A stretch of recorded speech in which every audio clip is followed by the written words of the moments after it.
Dave knows how. Welcome back to my channel. In today's video we're going to talk about the box blade. And not too long ago, probably about 6 or 8 months ago, I wrote an article on Facebook about the box blade and pointed out that it's all about the angle of the dangle when it comes to the box blade.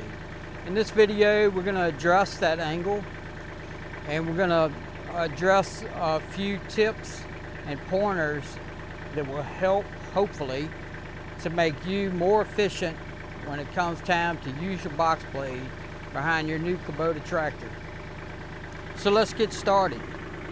Now, as you'll notice as we start the video, we've got the ripper teeth turned upside down. We're not even going to use the ripper teeth in this demonstration. A lot of times I find that it's not necessary to even have the ripper teeth down. I mean, if you need to do some heavy scraping, you got some hard ground that needs to be scraped up pretty good, then by all means put the ripper teeth down. But for this video, which is gonna basically address somewhat of the finer points of using the box blade to get a better finish and get you kind of headed in that direction, we're gonna forget about the ripper teeth and we're just gonna leave them up.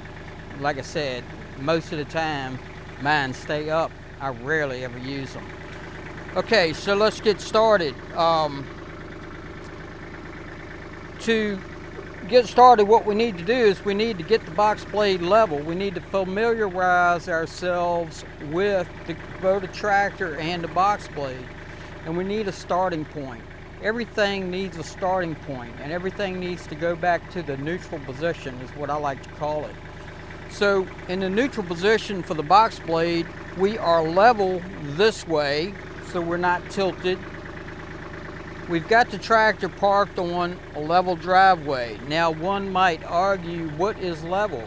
And that could be a discussion we could get into for days. But to sum up level, in my opinion, based on what we're gonna apply this to, we're talking about level with the plane of the tractor, not level with Mother Earth. So, if the tractor is on level ground, the box blade is level. If the tractor is on a hill, the box blade is level with the tractor on that hill.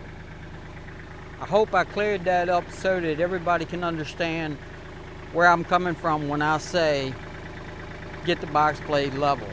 We're leveling it with the tractor, not necessarily with Mother Earth. Okay, so let's move on. Basically, we'll get the thing level this way so that we're not cutting a ditch. Then we're also going to get it level this way so that we have the box blade in a neutral position.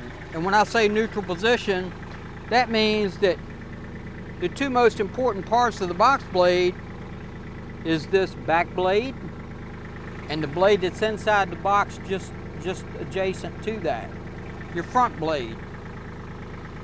When you're in a neutral position, both of those blades are equally making contact with the ground. Neither the front nor the back blade is cutting any more aggressive than the other.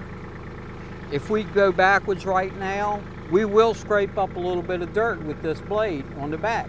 If we pull forward right now, we will scrape up a little bit of dirt going forward. Not a lot, but a little bit. So that's what I call the neutral position. And that's where you need to get your box blade set at. You need to get it set in the neutral position, level this way, level this way. That's going to be your starting point to understand where ground zero is. The next thing that you want to take note to is you raise up your implement, and we'll go ahead and raise this one up now. And then we're going to let it down till it just touches the ground. Now, I don't even think you could even hear that when it touched. It just barely touched the ground. And if I was a little stronger, I could probably push this thing. It is gripping a little bit, but very, very little. As you can see, we have no gap over here on this edge of this back blade, nor on the front edge of that blade. They're just barely touching the ground. Now we need to make a mental note, or write down on a piece of paper if your memory's fading like mine is, what number that control lever is at when this box blade is in the neutral position and just barely touching the ground. And that's going to be your starting point. That's going to be your reference point. That's going to be your starting point. Now the next thing that we want to take note to is we want to take note to where the top link is. Now on my Kubota tractor I have a hydraulic top link. On your Kubota tractor you may have a screw out top link where you have to screw it out to adjust it. As you can see here, I have manufactured a indicator. It has a rod, it's attached to this, and as I shorten the top link, I can reference where I'm at in an actual measurement. There's a black line right here, and that marks the neutral position. The neutral position that the box blade is level this way, and it's barely touching the ground when the 3-point control is in the position that is the neutral position. And on my tractor, it just so happens to be at position number 3. So I added this on here as a guide so that I can look down from the tractor seat and I can see where I'm at. Now, if you don't have this before, I just put this on here. I just added this hydraulic system on here about a year or so ago. If you'd like to see that video, you can check my other videos and you can learn all about adding the auxiliary rear remotes and installing this hydraulic top link. Hydraulic top link I got at Agri Supply. They were the cheapest place that had it, and it was well worth the investment.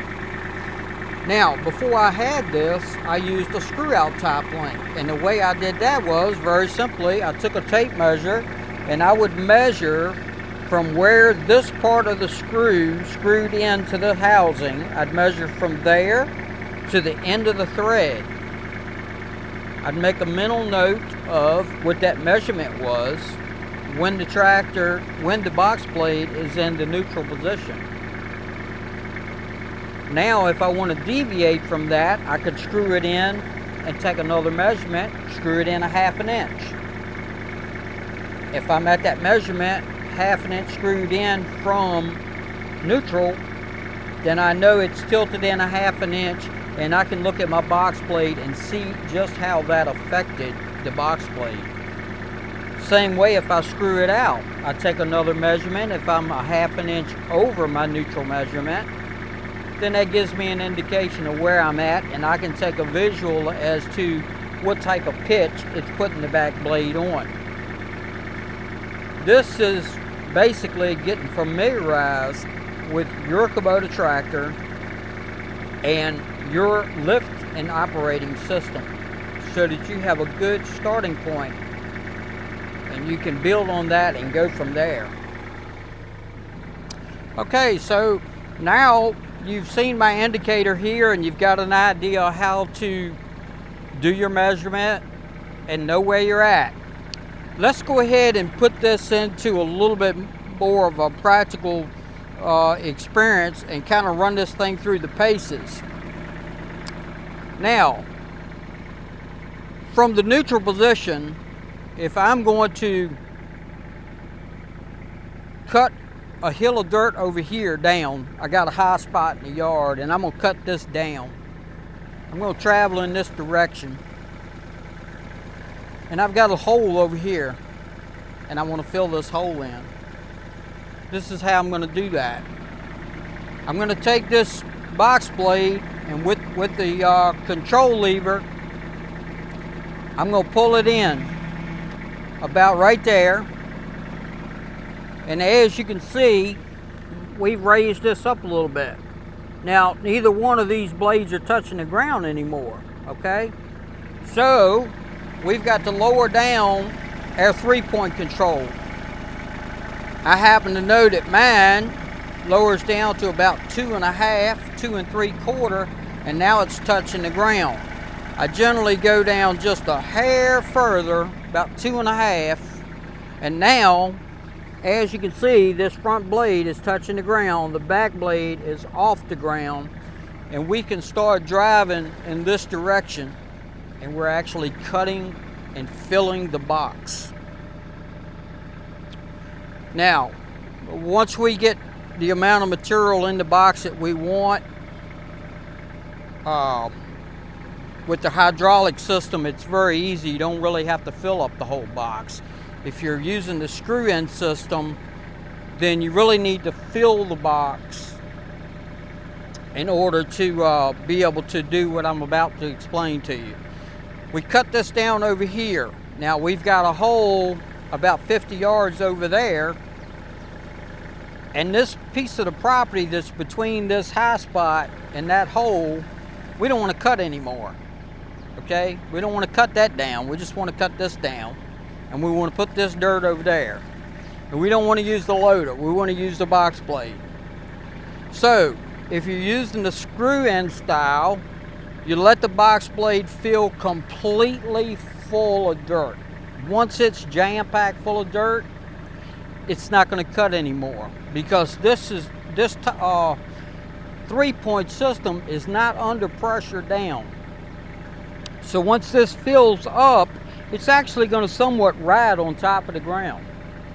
As long as you don't have it tilted too far this way where it's too aggressive and these teeth are up in the air, it's no longer going to cut, and you'll be able to drive from here over to there and really not take up any more, not cut this part down in any at all. Now, granted, you are going to see where you drug across there, but you're not going to be doing a lot of damage that you got to fill back in with dirt, is what I'm saying.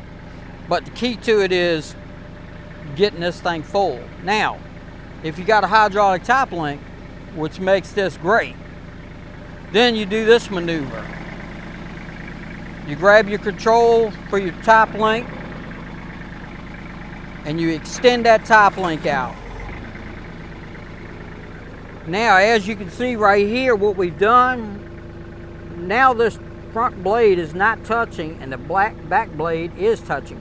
So now we know this is not rubbing on the ground at all. Now this one is rubbing on the ground, but it's not cutting.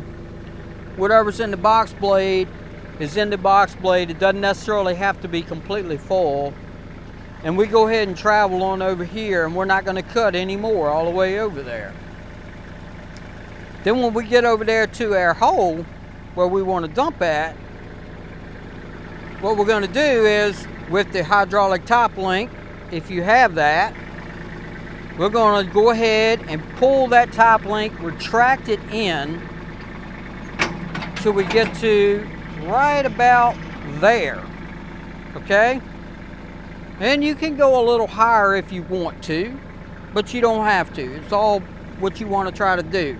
And now, as you can see, when we tilted this back, we've raised this edge off the ground and this one off the ground. So what that means is now the material that's in this box is going down and it's filtering out the bottom, and we're leaving about an inch or however high you got that. And if you want to dump a lot of it, raise it on up and dump a lot of it. If you just want to dump a little bit of it, don't raise it up as high. Now, if you're using the screw-in type, you don't have the hydraulic top link, then you won't have the luxury of being able to push that thing back. But like I said, you cut over here, get the box blade full of dirt As long as this ain't tilted too far, it's not going to cut anymore when you go across this good spot of land that you don't want to mess with. And then when you get over there where your hole is, you grab your 3-point control and you just bump it up gently. Now, all 3-point controls are a little different when it comes to these Kubota tractors. I've noticed that because mine can be a little temperamental sometimes. It doesn't always, you know, like right now I'm at 2.5, okay? If I want to dump just a little bit of soil, you would think, well, raise it on up from 2.5 to 3.5 or 4. Well, if I raise it up to 4, watch what happens. That went up entirely too high. I mean, that's 6 inches. Now, if you want to dump that much dirt, that's fine. But in my opinion, that's too high. So let's go back. So what I would generally do when I had the screw on tight is I would just bump it with my hand. Gently. Now, because we bumped it with our hand like that, boop, boop, we are almost at 4. We're at 3.5, and it's a considerable difference. I mean, now we're letting out about the same amount of soil through here that we was when we used the top link method, the hydraulic top link method, because we've got about an inch gap there that soil can go down and run out the back. So it is possible to do this even without a hydraulic top link, but I'm gonna tell you, the hydraulic top link, man, I'm gonna tell you what, it makes box blading great. I mean, wow, I love it. I've been loving it ever since I put it on. I've been loving it. I was a little hesitant because, I mean, if you price them, they're not cheap. I went on the cheap. I got my stuff at Agri Supply. So far, it's been working fine. They do, you know, I think Fit Right sells one, but, you know, a kit. But it's kind of pricey. I mean, you're looking at almost $1,000 just for that top link. And I can tell you, I didn't pay nowhere near no $1,000 to put this top link on here. Trust me, I don't have that kind of money. So, you know, top link, I like it. I do like it. But you can do it with the other method too. The key to the whole thing when it comes to using the box blade efficiently is to get to know your tractor, okay? Find your neutral position of your box blade where both blades are touching the ground, where your box blade is level. Note those measurements. Note where it is on this 3-point control lift arm. Note where it is on your top link by either measuring with a tape measure or fabricating up an indicator like what I have fabricated up here on mine. It will get you going in the right direction where you can use your box blade more efficiently and you will be more precise with it. And when it comes time to be able to do some fine grading, fine finish work, where you don't have to do quite so much hand raking, I mean, it's a world of difference. But the key to it is a good solid starting point. You know, anybody can throw a box blade on the back of a tractor, make a video and tell you drop it down in the ground and, you know, run the top link in and drag it over there. But if they're not telling you where to start at, that's the key to the whole thing. Don't forget to rate, comment, and subscribe. Thanks for watching.